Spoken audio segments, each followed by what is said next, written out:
this lesson actually has just been showing me the beauty, like the beauty of being married. It's not just, oh, getting married to your friend, living life, chasing purpose together, but it's working together hand in hand, doing different things, but for the purpose of the home getting better, and not this thing of everybody doing the same thing so that we can feel like we are achieving goals and just always beating goals. A home is being built, and it must be built with wisdom. It must be built intentionally. So we recently concluded a series in February. It was titled Back to Basics, and we just saw God taking us back to the foundation of marriage, courtship, and everything related to that. And one of the topics we talked about was roles and responsibilities of husband and wife. From the responses that we got on that topic, I could tell that many people didn't exactly understand the roles and responsibilities of spouses, and people just went into marriage or go into marriage because they are friends with their partner, and they think that marriage is just going to be successful on that basis. Um, well, I'm also one of those people. Before we got married, we had this discussion about house chores and everything, and we kind of reached a conclusion, even though it wasn't explicitly stated. Maybe it was, but we kind of reached a conclusion that we were going to be doing these things together. But after we got married, Israel became the sole provider in the home. He was doing everything he had to do as a husband. And then I found myself manning the kitchen and doing everything that was keeping the home related. At some point, I began to feel like, oh, I was being cheated, and this wasn't what we discussed. I'm being left to do everything in the house. And so I had this conversation with him, and we kind of, you know, got to a better way to do things in the house, and it was very helpful. And if you saw one of the videos we did about changes we experienced in marriage, we talked about, doing the dishes, and we said some things that were quite incorrect. Although it was working in our home, it wasn't going to be correct as a principle for every other person to follow. And lately I've been, studying the word myself, learning about what really is the role of a husband, what really is the role of a spouse. And I began to see that, social media has changed everything for us, has made everything, just upside down. And unintentionally, people just say these things, and then we imbibe them as the new way to go, as our new tradition, forgetting that the Word of God actually teaches us how to run our homes and the things to do and things that are expected of us as spouses. And so I'm going to give an example. The husband in the house is expected to be the provider. Like, that's just, everybody knows that the husband is expected to be the provider, and then the wife is expected to be the keeper at home.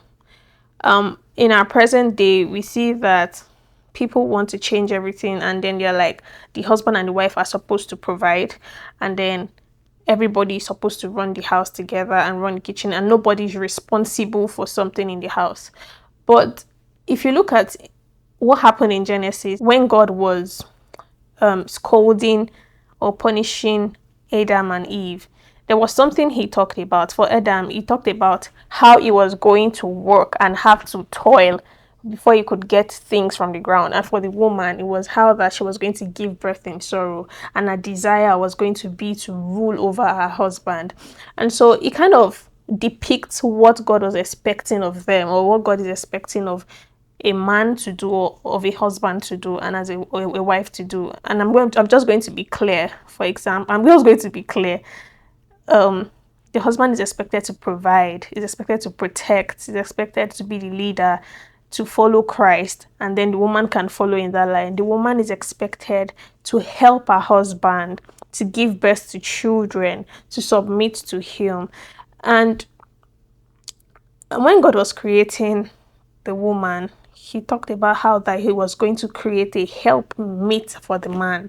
And so you also see, like in our present day, where wives are chasing their own vision, the husband is chasing his own vision, and everybody is claiming partnership in the home, when we should actually be running towards a goal together as spouses in the home. I'm not saying that, oh, the wife should stop whatever it is she's doing because she has gotten married and then start following her husband. But I'm saying that priorities are expected to change once you get married, actually. Yes, they're supposed to change. So it's supposed to be God, family, and then whatever it is that you want to follow can follow, and not God, whatever you've been doing, then family, then other things like that. And so that's one thing that I've been learning as a wife.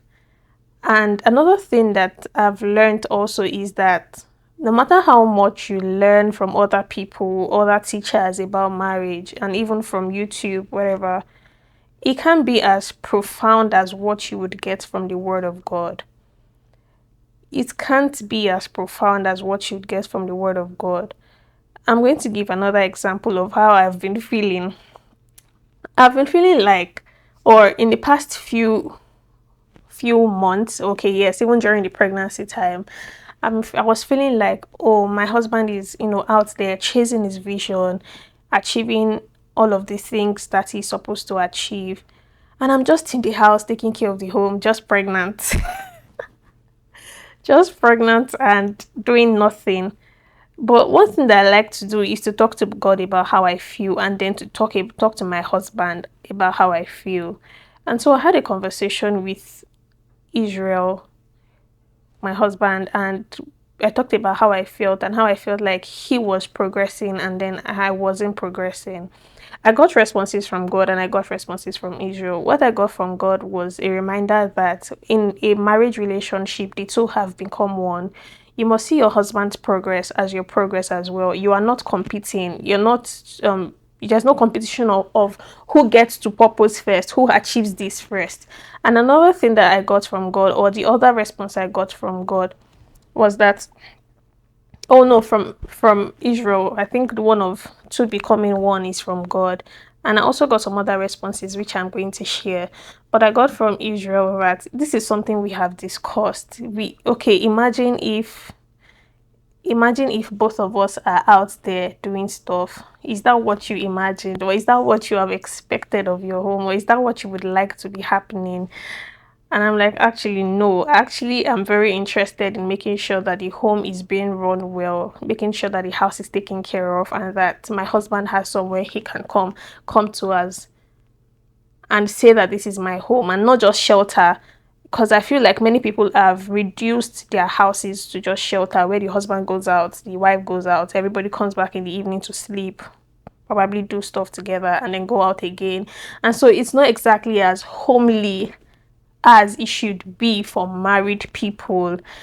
And well, back to what we're discussing. And so Israel also talked about how that he's not stopping me from doing whatever it is I want to do.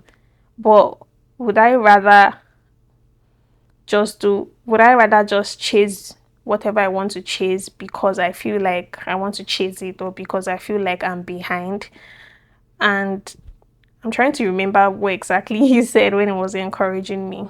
Yeah, I talked about how that he wasn't stopping me and he never asked me to stop whatever it is I was doing. But we both have prayed about it and we believe that this is where God will have us be. And yes, I also learned the beauty in stillness, and how that, yeah, again, progress is not defined by running up and down, running towards goals, but being where God will have you be per time. Being where God will have you be per time. And because I have embraced this idea of progress, I can see how God is teaching me more about being a wife, and seeing places in the Word of God where wives are expected to do some things, about responsibilities of wives. And right now, I'm learning more about cooking, making new dishes, pastries, making sure that the house is taken care of, that everywhere is arranged, making sure that I know what is going on in the house. And by what is going on in the house, there are times or where people are in their house, but they don't know, you don't know what is in your house. Like, you are the owner of the house, you're paying rent, but you don't know what is in your house because you keep taking in stuff, you keep putting things, you cannot control what's going on in your house. There are even places you are scared of opening in your house because you know that this place is scattered, this place is dirty. And that's something that just being in the house has helped me to avoid. So Titus 2 verse 5 talks about how older women should teach younger women how to be kind to their husbands, to be gentle, to be keepers at home. And I see how that right now, many people, and again, I feel like it's just the power of social media, many people have been brainwashed to think that people who are working outside the home, people who are chasing career, people who are, making money out there, are more important than the person who is at home doing dishes, cleaning the house, doing important things in the home and making sure that the home is being run well. And this idea actually, now that I'm thinking about it, I feel like this is what has influenced how we treat some people outside. When you see that this person, all they do outside, or when you go to a restaurant, when you see that this person, all the person does is to wash dishes, is to clean the floor, we treat them as lower than human beings, which is very wrong. And so if we have started treating people or treating duties within the home as less than important, well, I do not blame people who go out and treat people who do the same duties as lower than important as well, because there's this mentality of enslavement when you think of some particular tasks, which should not be. And so you must consider working in the house or working outside the home has honorable duties. It is very honorable to do these things. It is a privilege to be a wife who is taking care of her home, who is taking care of her husband, of her children, who is in charge of her home. And that goes to, well, we talked about leadership and submission. I don't think I should talk about it yet. And that's this lesson actually has just been showing me the beauty, like the beauty of being married. It's not just, oh, getting married to your friend, living life, chasing purpose together, but it's working together hand in hand, doing different things, but for the purpose of the home getting better, and not this thing of everybody doing the same thing so that we can feel like we are achieving goals and just always beating goals. A home is being built and it must be built with wisdom. It must be built intentionally. I know some people are now thinking, oh, okay, how will I stay at home and then only one person will be providing in this kind of economy? And that goes to where wisdom is required as well. This is where you have conversations. Can we survive on one income? How can we do this together? But that doesn't rule out the fact that you now have the knowledge that I am responsible to be the keeper at home, and this person is also with the knowledge that I am responsible to be the provider. If you're able to work with that knowledge, then you can see that if the wife decides to be a worker outside the house to provide, to add to the income in the home, she must also be appreciated. And you must recognize that she is being a partner with you. If your husband as well is helping with the dishes, he must be appreciated to see that, because you are seeing that he's also being helpful in the house. And that kind of, it grows the love that you have for one another, knowing that there is empathy in the home, knowing that this person is able to work with me despite being the man of the house, is able to do all of these things, because all of these things are not lower than tasks. They are tasks that they are duties that help the home to run well. And so women that are in the home like me currently, I know that this may change going forward or in years later, but women who are currently in the home must see it as a privilege to serve. You must see it as a privilege to be a keeper, to be the one taking care of the house. And like I said before, there are times when you feel like, oh, I'm being left out of life. Always remember that as long as you are where God will have you be, you are not missing out on anything. You are not missing out on anything, whether you're outside or inside. But as long as you are where God will have you be, you're not missing out on anything. And like I said before, when you're going to get married, or even as a married person, always go back to the Word of God to learn what He has to say about your role in the home, about your identity in the home, about what you're expected to do. Do not let social media define some things for you, because trust me, social media will bring this, and social media is just like people who are not Christians, who don't understand the word, just coming convincingly to tell you things that are not right. And because you have not read the word of God for yourself, you just take on things and then you start running with it. And you start running with it with confidence, but but you're just most likely propagating what is not right. Another thing I was going to share is embracing your season. Like I said before, right now I'm currently just, I don't want to use the word just, but I'm currently in the home and I'm running the home. And I'm excited about it because God is able to show me more through my stillness. My husband comes back and he says things like, oh, this happened and this happened. And I'm like, oh, yeah, I remember the Lord telling me about it yesterday. I was going to share it with you. And I'm able to expand more on it. And it's because of a level of stillness that I've attained by being present in a moment, by embracing my season and letting God just have his way per time. And this doesn't make me better than anybody who is outside at work as a wife. I must just always embrace my season. And if you're a wife outside as well and you're in the office, embrace your season.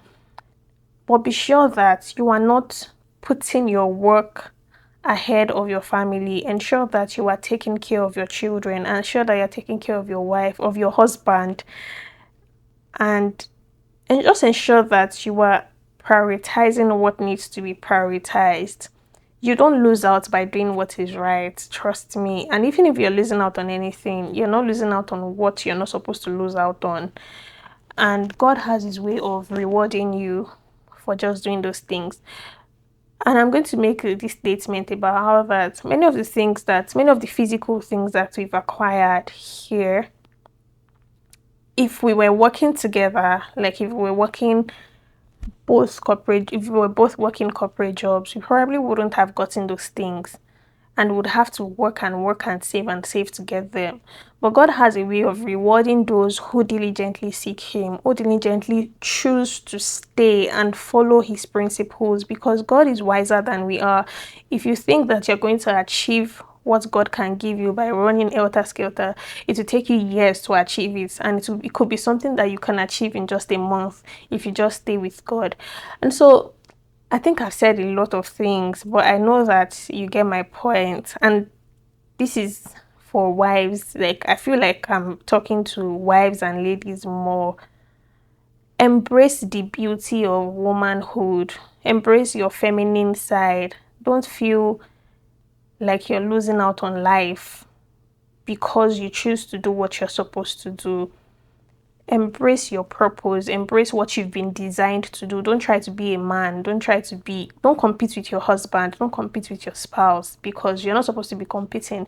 Their progress is your progress is their progress. The beauty of your home is the beauty of their home. Make sure that you are creating a safe space for your spouses to come, or for your husband to come home to. Don't be scattered here and there, not knowing what to do, not having a plan, not hearing from God. Let your priority be God, your husband. Some weeks ago, my husband talked about how that one time he was running home, like physically running home, because he didn't want to miss the bus, because he just wanted to come home. And I felt like, God, thank you. These things you are teaching me are working, and I'm so excited. And so I know that even if the season is going to change soon, maybe I'll have to, leave the house to go and be working, or whatever God will have me do later in life. Even if it's going to happen, I know that I have built a firm foundation for my home. My marriage is still young, and I'm so grateful to God for, allowing me to have the time to build this foundation for my home, where my husband wants to come home and where I can be present taking care of my child. And so it's just such a privilege. If I did not have this knowledge about the privilege of being home and taking care of my home, I probably would just be a frustrated wife about how that I'm missing out on life, I'm missing out on this, I'm missing out on the other things, when not knowing that I'm actually living a fulfilled life per God's standard. So being Gen Z, being a young woman who is home and taking care of her husband and taking care of her children and just being in the presence of God is a beautiful thing. Embracing old traditions right now feels like gold to me. It's something that I'm grateful that I have the opportunity to embrace. And if it's something that you have the opportunity to, please enjoy yourself and be grateful to God. And do not glory in yourself. Do not feel like you are better than other people because you are enjoying the things that God will have you enjoy by time, because trust me, the season will change soon. I don't know what God is going to bring next, but I'm very open to whatever He's going to build on this foundation of the knowledge that He has given me. And I believe that this is why the Bible encourages older women to teach younger women to do these things. Older women kind of teach it in a way that seems like a forceful teaching, and I feel like that is what brings about this rejection of the teaching, where young people don't want to learn from older people because they feel like older women are suffering wives and they don't want to be like that. And so maybe older women should communicate the message in a better way and also show us that they are really happy about what they are doing. You know, some women are not exactly happy about what they do, but they want to teach other people to do those things so that they are not left out in the suffering. But there's no suffering in being a keeper at home. There's no suffering in taking care of your family. There's no suffering in being a good wife. And so if we can, portray that message that way and make taking care of the house a thing to look forward to, I feel like younger women will also embrace it. And everybody will just understand better the wisdom of God in designing us in the way that He has designed us to do these things. I mean, women are not created to suffer. They're not created to suffer. Anyways, I feel like I've said a lot. If more things come up, I'll add it to this. I'll add it to this. And yeah, thank you guys for watching. I hope that you learned a thing or two. Please go back to the Word of God in learning about what He wants you to do in your home. Trust me, many of the things I'm saying, I learned them by reading. Yes, by reading.